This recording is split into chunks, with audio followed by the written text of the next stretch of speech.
नमस्कार बालमित्रांनो, आज आपण पाहणार आहोत इयत्ता 8वी मराठी पाठ 18 जलदिंडी.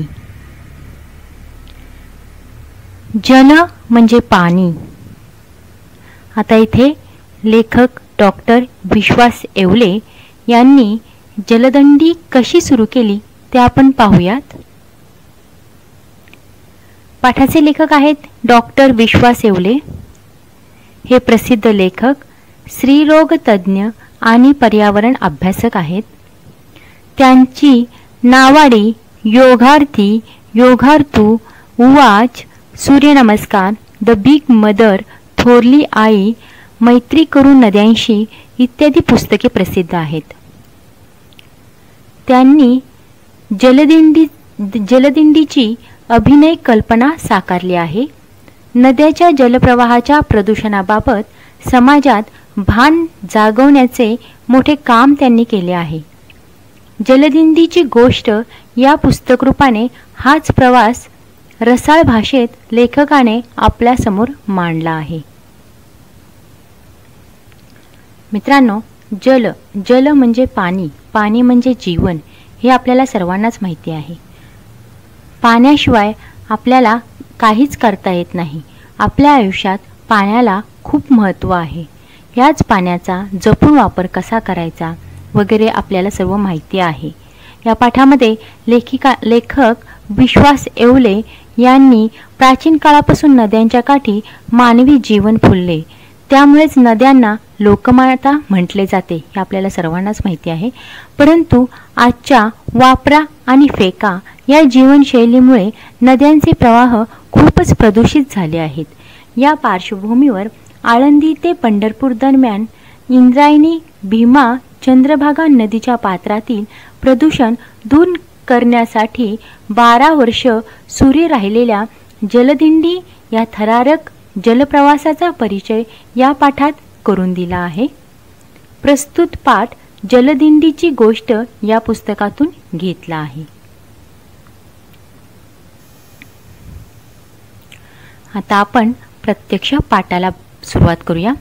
झुळझुळत्या वाऱ्यानं मुळामुठेचं संगम पात्र आनंदाच्या डोहात बुडालेलं. मुळामुठेचं संगम पात्र म्हणजे मुळा आणि मुठा या 2 नद्यांची नावे आहेत. संगम पात्र म्हणजे 2 नद्या एकत्र येतात ते ठिकाण म्हणजे संगम पात्र. झुळझुळत्या वाऱ्यानं मुळामुठेचं संगम पात्र आनंदाच्या डोहात बुडालेलं. काठावरच्या गर्द झाडीत पाखरांचा चिवचिवाट चाललेला. उन डोक्यावर स्थिर झालेली. संगमाच्या अनुभवाने रोमांचित झालेल्या पाण्याच्या लाटांवर सूर्याचे प्रतिबिंब हलत झुलत राहणारं. शिराची नाव या वातावरणात हुळहुळून गेलेली ही नौका मी संगमावर आणलेली. नौकेचं सुकाणू एका हातात धरून दुसऱ्या हातात शिराची दोरी धरून मी पाणी कापत सुळकण नौका प्रवाहात खेचली. बघा आता लेखकाने कसं वर्णन केलं आहे. काठावरच्या गर्द झाडीत पाखरांचा चिवचिवाट चाललेला म्हणजे नदीच्या काठावरती झाडी होती, त्या झाडांच्या वरती पाखरे कसे चिवचिव करत राहिलेले होते. ऊन डोक्यावर स्थिर झालेली म्हणजे ऊन झाले होतं डोक्यावरती म्हणजे ऊन आलं होतं. संगमाच्या अनुभवाने रोमांचित झालेल्या पाण्याच्या लाटांवर सूर्याचे प्रतिबिंब हलत झुलत राहणारं. नदीचं जे पाणी आहे त्या पाण्यावरती सूर्याचं प्रतिबिंब म्हणजे सूर्याचा प्रकाश पडलेला होता. शिराची नाव या वातावरणात हुळहुळून गेलेली. या वातावरणात एक नाव घेऊन लेखक येथे आलेले होते. हुळहुळून म्हणजे शिराची नाव त्यांनी जी घेऊन आलेली होती या सर्व वातावरणात ती नाव कशी आनंदित झालेली होती. ही नौका मी संगमावर आणलेली. नौकेचं सुकाणू एका हातात धरून, सुकाणू म्हणजे जे नौका वल्लवण्यासाठी जे वापरलेलं लाकूड असतं, साधन असतं, त्याला सुकाणू असे म्हणतात. दुसऱ्या हातात शिडाची दोरी धरून मी पाणी कापत सुळकण नौका प्रवाहात खेचली. दुसऱ्या हाताने एका हातात काय केलं, लेखकांनी सुकाणू पकडलं म्हणजे जे पाणी वल्लवायचं साधन असतं ते पकडलं आणि दुसऱ्या हातामध्ये काय पकडले तर शिडाची दोरी. ते दोन्ही पकडून लेखकांनी काय केलं, पाणी कापत म्हणजे पाण्यातला जो रस्ता आहे, आता थोडक्यात त्याला पाण्यातला रस्ताच म्हणायचा, पण पाणी कापत सुळकण नौका प्रवाहात खेचली, म्हणजे ती नौका तो पाण्यात घेऊन आले लेखक. मी माझ्या मुलाला आणि त्याच्या मित्रांना नौका शिकवण्याचं ठरवलेलं. 6-7 वर्षाचं वय त्याचं. शिडाचा दोर धरून तो बसला होता. तो पहिल्यांदाच नौकेत बसला होता. बसताना उत्साह होता. आता लहान मुलांना म्हणजे लेखकांनी काय केलं, त्यांचा मुलगा आणि त्याचा मित्र दोघांना नौका शिकवण्यासाठी ठरवलं होतं, म्हणून त्यांना ते घेऊन आले होते. त्यांचं वय किती होतं? 6-7 वर्षाचंच होतं. शिडाचा दोर धरून ते बसले होते मुलं. तो पहिल्यांदाच नौकेत बसत होता, म्हणजे पहिल्यांदाच मुलगा होता त्यांचा, तो नौकेत बसत होता. बसताना उत्साह होता. आता लहान मुलांना नवीन कोणतीही गोष्ट करायची म्हटलं तर उत्साह असतोच. बसताना तो खूप उत्साहात होता, खूप आनंदात होता. पण नौका जशी जशी वेगानं धावू लागली व जोराने हेलकावू लागली तसं त्याच्या उत्साहाचं रूपांतर भीतीत झालं. जशी लेखकांनी नौका फास्ट घेतली म्हणजे जोराने धावू लागली तसं तसं तसं जे उत्साह होता त्याचं रूपांतर कसं भीतीत झालं, म्हणजे त्याला भीती वाटू लागली. त्यानं नाव परत काठावर न्यायला सांगितली. घाबरून त्यानं काय केलं, नाव परत काठावर घ्या असं तो म्हणायला लागला. त्याला धीर दिला की जरी नाव उलटली तरी तुला पोहता येतं. लेखकाने त्याला सांगितलं, अरे तू का घाबरतोस? जरी नाव उलटली तर तुला पोहता येतं ना, मग तू का घाबरतोस? मग काय काळजी? आणि मी तशीच नौका चालवत ठेवली. लेखकांनी काय केलं, काठावर नौका न आणता त्याला सांगितलं की जरी नौका उलटली तरी तुला पोहता येतं, त्यामुळे तू घाबरू नकोस. तरी त्याच्या रडक्या आवाजात विनवण्या चालूच होत्या, तरी तो म्हणायचा की नको नको, नौका काठावरती घ्या. शेवटी न रागवून त्याला भित्रट म्हणत मी नाव काठाकडे वळवली. लेखकांना वाटलं हा घाबरतोय, हा भित्रट आहे, म्हणून त्याला काय म्हटले ते भित्रट म्हणत त्यांनी काय केलं, नाव काठाकडे वळवली. त्या लहानग्याचा चेहरा करारी दिसू लागला होता. तो लहानगा होता, त्याचा चेहरा कसा करारी. त्याचा आवाज किंचित वाढला. त्याने काय केलं, मोठ्या आवाजात त्यांना सांगितलं, म्हणाला खडकवासल्याच्या स्वच्छ पाण्याच्या तलावात घेऊन चला मला आणि करा नाव उलटी. तळ्याच्या मध्यात काही हरकत नाही, मी भीतो आहे तो या घाण पाण्यात पडायला. मग त्या छोट्या मुलानं कारण सांगितलं मी का घाबरत होतो. तो त्याचं म्हणणं होतं खडकवासल्याला कसं स्वच्छ पाणी आहे, तिथल्या तलावात तुम्ही मला घेऊन चला आणि मधोमध नौका नेऊन नौका तिथे उलटी करा.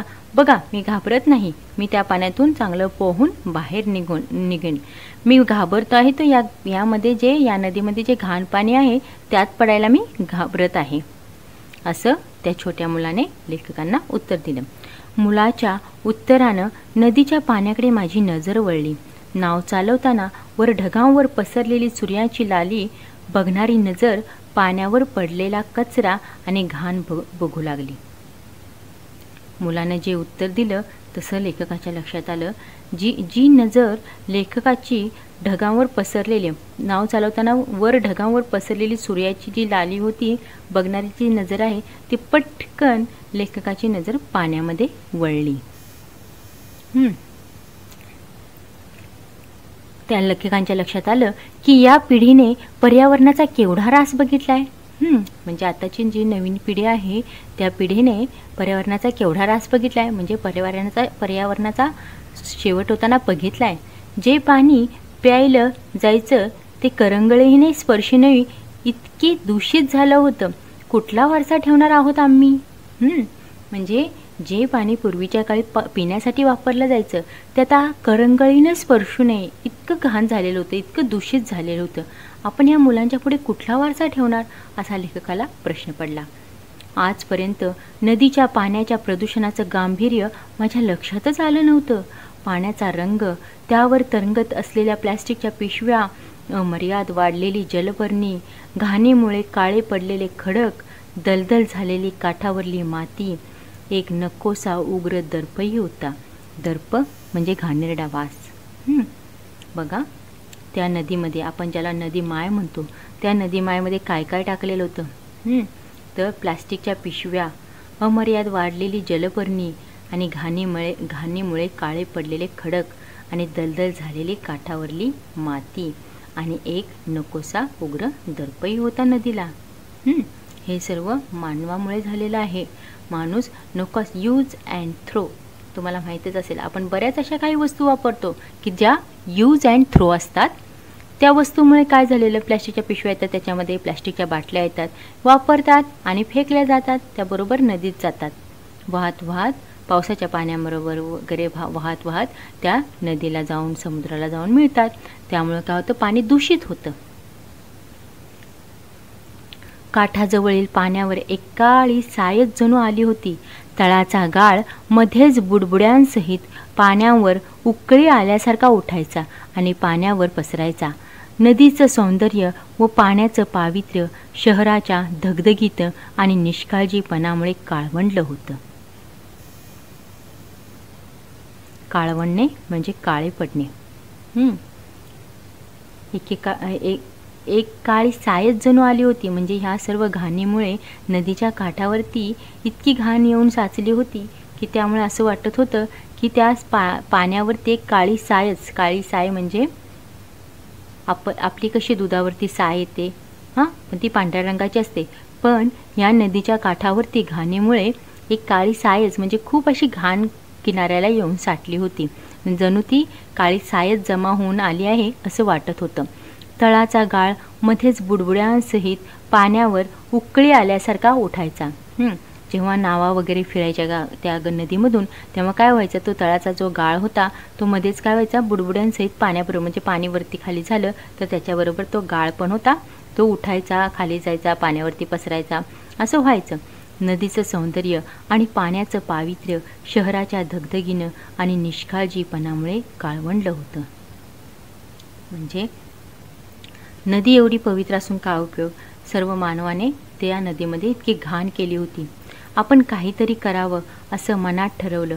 खडकवासला धरण शहरात आणणं शक्य नाही, पण नदीचं पाणी स्वच्छ करता येऊ शकेल तसा प्रयत्न यशस्वी होईल का? समस्येची व्याप्ती बघून मन कातरलं आणि या जाणीवेने खांद्यावर भार पडला. आपण काहीतरी करावं असं लेखकाला वाटू लागलं. खडकवासला धरण जे आहे ते स्वच्छ धरण आहे, ते शहरात आणणं तरी शक्यच नाही, पण आपण ज्या नदीमध्ये आहोत त्या नदीचं पाणी स्वच्छ करता येऊ शकेल, तसा प्रयत्न तरी करता येऊ शकेल का, असं लेखकाला प्रश्न पडला. समस्येची व्याप्ती म्हणजे ही मोठी समस्या आहे, हे जी समस्या आहे त्याचं स्वरूप कसं आहे, खूप मोठं आहे, त्यामुळे ते कसं आहे, धास्तावण्यासारखं आहे. मग त्यामुळे ही समस्येची व्याप्ती पाहून मन कसं कातरलं म्हणजे धास्तावलं. या जाणीवेने खांद्यावर भार पडला. नदीचं सौंदर्य कधी काळी अनुभवलेले साथी एकत्र आणावेत आणि सर्वांनी मिळून नदीच्या स्वच्छतेचे काम करावं का? नदीचे सौंदर्य म्हणजे पूर्वी जी नदी होती तेवढी घाण नव्हती, स्वच्छ नदी होती, सुंदर स्वच्छ पाणी होतं. त्यावेळी ते पाणी आम्ही अनुभवलेलं आहे, असे सगळे मित्र एकत्र आणावेत आणि सर्वांनी मिळून नदीच्या स्वच्छतेचं काम करावं का, असा प्रश्न लेखकाला पडला. पात्रात वाढलेली जलपर्णी हे अनारोग्याचं कारण आहे. पात्रात जे बिनाकामाची जलपर्णी वाढली आहे ते कसं आहे, अनारोग्याचं म्हणजे चांगलं आरोग्य नाही भेटत त्यापासून, त्यामुळे काय होते, ते अनारोग्याचं कारण आहे. नदीच्या आणि लोकांच्याही त्यामुळे जलपर्णी निर्मूलनाचं काम हाती घ्यायचं ठरवलं, पण एवढं मोठं कार्य कशी सुरुवात करायची? त्यामुळे काय, जी जलपर्णी आरोग्यास घातक आहे ती जलपर्णी काढायचं म्हणजेच निर्मूलन करायचं जलपर्णीचं, ते काम हाती घ्यायचं, पण एवढं मोठं काम कसं करायचं, त्याची सुरुवात कशी करायची, असा प्रश्न लेखकाला पडला. नदी सफाईची सुरुवात म्हणून संबंधित अधिकाऱ्यांच्या, आता लेखकाने काय काय करायला सुरुवात केली बघा. संबंधित जे अधिकारी आहे त्यांच्या भेटीगाठी सुरू झाल्या. त्यांनी सहकार्य करायचं आश्वासन दिलं. समविचारी मित्रांची फळी तयार होऊ लागली. समविचारी म्हणजे समान विचार असणारे या मित्रांची फळी तयार होईल. फळी म्हणजे गट तयार होऊ लागले. प्रत्येक जण चर्चेत भाग घेत अनुभवावरून सूचना करू लागला. प्रत्येकाने काय केलं, चर्चेत भाग घेतला. त्यांना जे अनुभव आलेले होते त्यावरून सूचना करू लागले की आपण असं करूया, तसं करूया. पण मग काही दिवसात लक्षात आलं की आमच्या चर्चात जास्त आणि प्रत्यक्षात सफाईचं काम मात्र नगण्य झालेले. म्हणजे काय झालं, लेखकाने मित्र वगैरे बोलवले, त्यांचे गट तयार केले. परंतु नंतर लेखकाच्या लक्षात आलं की हे काम काहीच नाही केलं, फक्त आम्ही चर्चाच करत आहोत. तत्काळ चापट बसून जाग आली. मग लेखकाला वाटलं अरे नुसत्या चर्चा करून काहीच उपयोग नाही. चापट बसून जाग आली म्हणजे लेखकाच्या पटकन लक्षात आलं आता मात्र स्वतः जमेल तेवढी कामास सुरुवात करावी. धक्क्याजवळच्या झाडीच्या जाळीत अनेक प्लास्टिकच्या पिशव्या आणि कचरा अडकलेला होता, तो काढावा असं ठरवलं. आता कामाला सुरुवातच करायची ठरवली स्वतःपासूनच. मग मनात काहीतरी केलं पाहिजे या उत्साहाचं वादळ होतं, पण प्रत्यक्ष एक पानही हलत नव्हतं. म्हणजे लेखकाला नदीचं पात्र स्वच्छ करण्याची खूप इच्छा होती. काहीतरी केलं पाहिजे असं सारखं त्याच्या मनात वाटायचं, परंतु प्रत्यक्षात काय होतं, एक पानही हलत नव्हतं. म्हणजे कामाला सुरुवातच होत नव्हती. काहीही न करता हातावर हात ठेवून मी तसाच बसून राहिलो. काहीही न करता म्हणजे काय करावं ते सुचत नव्हतं. मी हातावर हात ठेवून तसाच बसून राहिलो. हातावर हात ठेवून तसेच बसून राहणे म्हणजे समोर काम असतानाही तसेच बसून राहणे. मग आईचे शब्द आठवले, हातावर हात धरून बसण्याऐवजी दुसऱ्यांच्या हाताने काम करून घेण्याऐवजी स्वतःचेच हात वापर की कचरा काढायला. लेखकांना काही करावे काही सुचत नव्हते. मग त्यांना त्यांच्या आईचे शब्द आठवले की असे हातावर हात धरून बसण्यापेक्षा म्हणजे नुसतं बसण्यापेक्षा दुसऱ्यांकडून काम करून घेण्यापेक्षा स्वतःच्याच हाताचा वापर कर ना कचरा काढायला. मग मी उत्साहाच्या भराभर शेजारच्या झाडीत अडकलेले प्लास्टिक काढू लागलो. मग लेखकाच्या अंगात उत्साह संचारला. त्यांनी काय केलं, भराभर शेजारच्या झाडीत जे अडकलेले होते ते प्लास्टिक काढायला सुरुवात केली. ही कृती अन्य सहकाऱ्यांना लगेच खेचून घेऊन आली. जे काम तोंडी समजावून सांगून 8-10 दिवस हललं नव्हतं ते 8-10 मिनिटातच पार पडलं सुद्धा. आता जमेल तेवढं आणि जमेल तेव्हा स्वच्छतेचं अभियान चालवायचं होतं. म्हणजे मोहीम चालू ठेवायची होती. लेखकाने ज्या कामासाठी एवढा खटाटोप केला ते काम 8-10 दिवस झाले तरी त्या कामाला सुरुवातच होत नव्हती. परंतु स्वतः जेव्हा लेखकाने सुरुवात केली प्लास्टिकच्या पिशव्या वगैरे काढायला, तर त्या नदीवरती जे फिरायला आलेले लोक होते त्यांनी सुद्धा लेखकाला मदत करायला सुरू केले. तेव्हा लेखकाच्या लक्षात आले की आपण 8-10 दिवस झालो इतके प्रयत्न केले तर त्या कामाला हातही लागला नव्हता. परंतु 8-10 मिनिटातच आता कामाला सुरुवात झाली. नदीचं प्रदूषण अनेक प्रकारचं होतं. मैला पाणी, रसायनं, तरंगत बुडत असलेल्या टाकाऊ वस्तू, गाडीच्या चाकापासून ते चपलांपर्यंत वापरा आणि फेका या संस्कृतीला धरून जे काही आज मी वापरत होतो ते सर्व दिसत होतं या नदीपात्रात.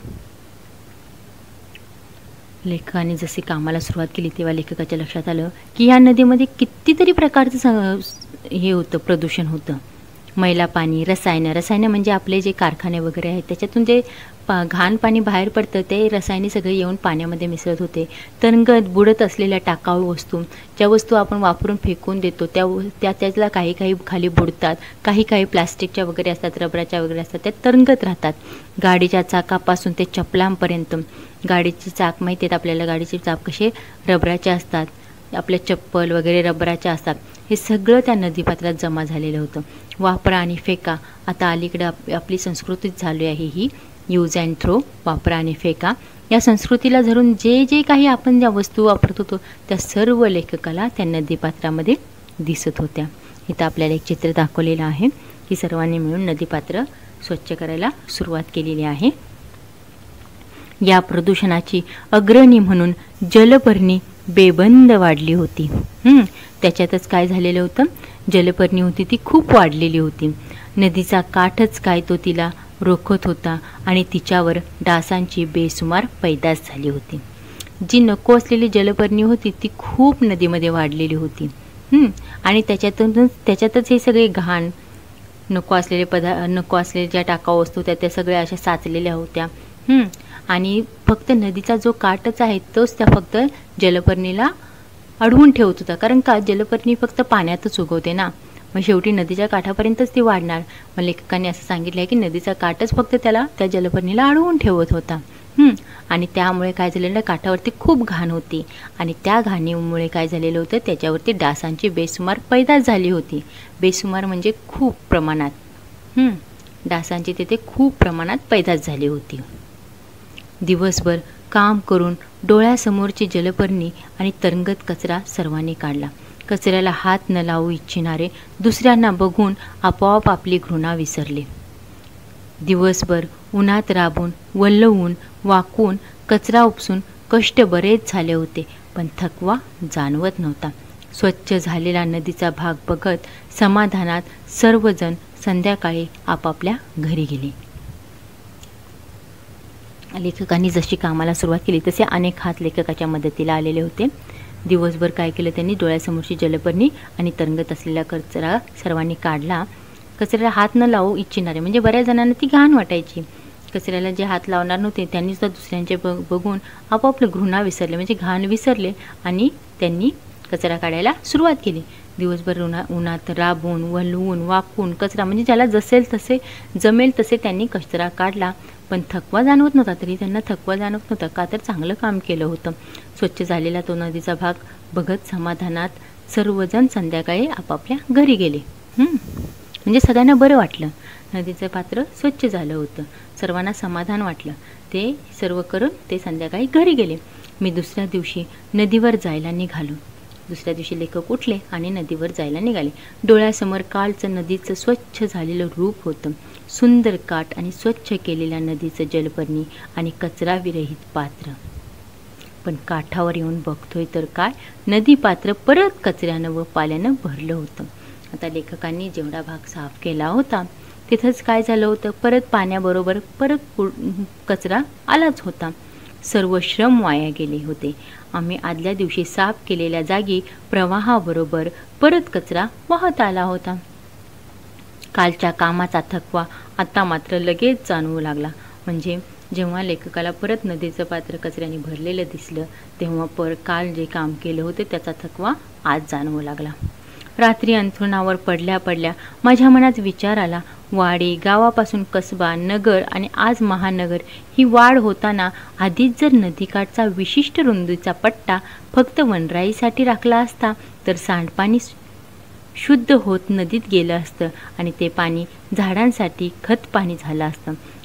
झाडेही फोफावली असती आणि नदीपात्रातून येत शहरात पसरत येणारी हवाही शुद्ध राहिली असती. आता लेखकांनी नदीपात्र स्वच्छ केलं होतं, परंतु दुसऱ्या दिवशी आहे असं नदीपात्र झालं होतं. मग त्याच दिवशी लेखक रात्री अंथरुणावरती पडल्या पडल्या विचार करू लागले की वाडी, गावापासून कसबा अशी जेव्हा वाढ होत गेली, पहिली वाडी असायची, नंतर गाव बनलं, नंतर कसबा बनला, नंतर नगर बनलं, आता महानगर बनले. ही अशी जशी वाढ झाली त्या आधीच आपल्याला काय करायला पाहिजे होतं, नदीकाठची थोडीशी जागा, थोडीसा रुंदीचा पट्टा फक्त वनराईसाठी राखला असता. म्हणजे वनराई म्हणजे काय असतं, नदीकाठी जी झाडं उगवतात त्यासाठी थोडीशी जागा सोडायची, त्याला म्हणायचं वनराई. तर काय झालं असतं, जी घाण आली असती त्या या वनराईने अडवली गेली असती आणि स्वच्छ पाणी फक्त नदीमध्ये पडलं असतं. त्यामुळं जी घाण आली असती त्या घाणीचा उपयोग वनराईमध्ये जी झाडं असतील त्यासाठी खतपाणी म्हणून झाला असता आणि ती झाडांची वाढही चांगली झाली असती. झाडांची वाढ चांगली झाली असती तर सगळ्यांना शुद्ध ऑक्सिजनही भेटला असता आणि नदीपात्रातून येत शहरात पसरत येणारी हवाही शुद्ध राहिली असती. म्हणजे आपल्याला शुद्ध हवाही भेटली असती. पण हे अगोदर करायला पाहिजे होतं. भूतकाळात केलेल्या कामामुळे हा वर्तमान आहे, ही मी व्यक्तिशः आणि माझ्या आधीच्या पिढ्यांनी केलेल्या कामामुळे आज मी इथे आहे. भोगा आता गतकर्माची फळं. पण आता हे पूर्वी करायला हवं होतं. मग लेखकांच्या लक्षात आले, अरे आता आपण विचार करून काय करणार आहे. पूर्वीच्या लोकांनी जी कामं केली म्हणजे जे काम केलं त्याच्या कर्माचीच फळं आता आपल्याला भोगावी लागणार आहेत. दुसऱ्या दिवशी जलपर्णी काढण्याचं काम पुन्हा सुरू झालं. आता दुसऱ्या दिवशी परत जलपर्णी काढण्याचं काम सुरू करण्यात आलं. आधी रविवारी होणारं काम हळूहळू दररोज होऊ लागलं. म्हणजे रोज त्याच्यातली नदीपात्रातली घाण काढली जाऊ लागली. बहुधा ती जीवनशैलीच बनली आमची. काही वेळेसच यश मिळायचं, पण नदीचं स्वच्छ रूप हे ध्येय आहे हे लक्षात ठेवून काम चालूच राहिलं. आळंदीहून निघून इंद्रायणी, भीमा नद्यातून प्रवास करताना नदीची स्वच्छता करत पंढरपूरला पोहोचायचे ठरले. नदीमागे प्रवास करायचा हे ठरवून प्रवासाची ढोबळ रचना आकार घेऊ लागली. आळंदीहून निघून इंद्रायणी, भीमा नद्यामधून प्रवास करत नदीची स्वच्छता करत पंढरपूरला पोहोचायचे ठरले. आता हा त्यांचा उपक्रमच सुरू झाला. म्हणजे ह्या नदी एकामागोमाग ही नदी आहे ना, तर ह्याच्यातून आपण काय करायचं, नदीची स्वच्छता करत जायचं आणि असंच पंढरपूरला पोचायचं. म्हणजे आळंदीहून पंढरपूरला जशी वारी निघते, वारी आपल्याला माहीतच आहे, विठ्ठलाची वारी निघते, लोक पायी प्रवास करत पंढरपूरला जातात, तशीच आपण ही वारी काढायची, पण ही जलमार्गाने काढायची. नदीमार्गे प्रवास करायचा हे ठरवून प्रवासाची ढोबळ रचना आकार घेऊ लागली. नंतरचे काही महिने साधन सामुग्री जमा करण्यात गेले. मुक्कामाच्या संभाव्य गावाच्या भेटी झाल्या. म्हणजे मुक्काम कुठं कुठं करायच्या, त्या गावांच्या भेटी झाल्या. मित्रांशी बोलणं झालं. संस्थांना सांगून त्यांना सहकार्यासाठी विनवलं. मदतीचा हात अनेक ठिकाणावरून पुढे आला. नदीतून पंढरपूर प्रवाशांचं एक कुटुंब तयार होऊ लागलं आणि जवळजवळ सगळी तयारी झाली. पण मोहिमेचं नाव ठरलं नव्हतं. लेखकाने नदीपात्र स्वच्छ करण्यासाठी आता पंढरपूरपर्यंत प्रवास करायचा ठरवलं. मग हळूहळू प्रवाशांचे कुटुंब तयार झालं. म्हणजे बरेच प्रवासी आले एकत्र की आपण खरंच असं करूया म्हणून. मग मदतीचे आणखी हात लेखकाच्या मदतीला आले. तेव्हा पण आता ही मोहीम झाली तयार, पण या मोहिमेचं नावच ठरलं नव्हतं. मग काय करण्यात आलं बघा. पंढरपूरला सगळे लोक चालत जातात. पालखी सोहळा होतो. बरोबर दिंड्या चालू लागतात. आपली ही दिंडीच झाली. पंढरपूरला लोक पायी चालत जातात. तशीच आपणही ही दिंडी करायची, पण पाण्यातून. नदीच्या प्रवाहातून आपली दिंडी जाणार. मग नाव ठेवूया जलदिंडी. मी सर्वांना एकत्र बोलावून सांगितलं, सकारात्मक स्वास्थ्य, पर्यावरण आणि अध्यात्म यांची सांगड घालणारी दिंडी म्हणजे आपली जलदिंडी. जलदिंडी सर्वांची दिंडी. इसवी सन 2002ला सुरू झालेली ही जलदिंडी सलग 16 वर्ष चालू राहिली.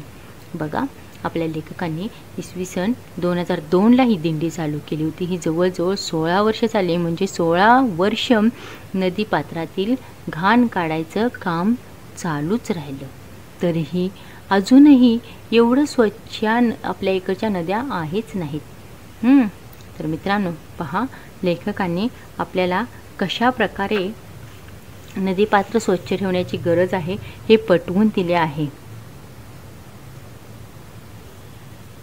तर आपणही आपल्या पुढच्या पिढीला नदीपात्र स्वच्छ राहिली पाहिजेत. त्यामुळे काय फायदा होईल याचं महत्त्व समजावून सांगितलं पाहिजे. धन्यवाद.